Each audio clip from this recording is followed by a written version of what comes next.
በእንግሊዘኛ የጥፋተኝነት ስሜት ይሰማኛል በሉኝ እስኪ። ወይ ደግሞ ተሰምቶኛል። I feel bad ካላችሁ is general የሆነ ነገር ነው። ብዙ አይነት ትርጉም ይኖረዋል። ደብሯችሁ ሊሆን ይችላል፣ አሟችሁ ሊሆን ይችላል። I feel bad ለብዙ ነገሮች ተጠቀማላችሁ። ነገር ግን ስፔሲፊክሊ የጥፋተኝነት ስሜት የምትለዋል ለመናገር ከፈለጋችሁ ይችን ቃል ያዙልኝ። guilt እስኪ በሉኝ። guilt is a noun ነው። for example he's living with a lot of guilt ካልኩ ምን እያልኩ ነው? እሱ በትልቅ የጥፋተኝነት ስሜት ውስጥ ነው የሚኖረው እያልኩ እየተናገርኩ ነው ማለት ነው። ነገር ግን ገላጭ ለማድረግ ከፈለግን ደግሞ guilty ወደ ምትለዋ ቃል እንጠቀማለን። guilty for example ፍርድ ቤት ውስጥ ቀርባችሁ ዳኛው ጥፋተኛ ናችሁ ሲላችሁ እናንተ ምን ይላችኋል? I find you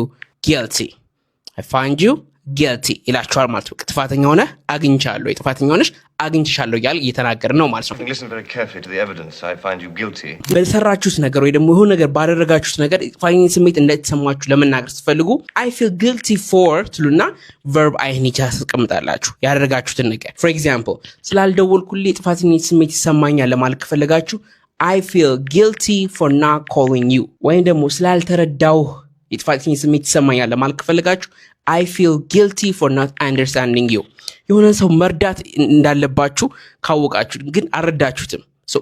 ስላልረዳውህ የጥፋተኝነት ስሜት ይሰማኛል ስትሉ ምን ትላላችሁ? I feel guilty for not helping you ብላችሁ መግለጽ ትችላላችሁ ማለት ነው። አንደርስታንድ? እስኪ እናንተ ደግሞ ስላላዳመጥኩህ የጥፋተኝነት ስሜት ይሰማኛል ብላችሁ ኮሜንት ሴክሽን ላይ ጻፉልኝ። እንግሊዝኛ መማር ከፈለጋችሁ እንግሊዝኛ ማውራት ከፈለጋችሁ በ3 ወር የስፒኪንግ ኮርስ አዘጋጅተንላችኋል። ወይ ደግሞ ከመጀመሪያው ጀምራችሁ እንግሊዝኛ መማር ከፈለጋችሁ ባይሪ ባለ ቁጥሮች ወይም ደግሞ ቀጥታ ቲክቶክ ላይ ዴም ማድረግ ትችላላችሁ። Thank you for watching by English. Love you all. I'll see you next time. Bye bye.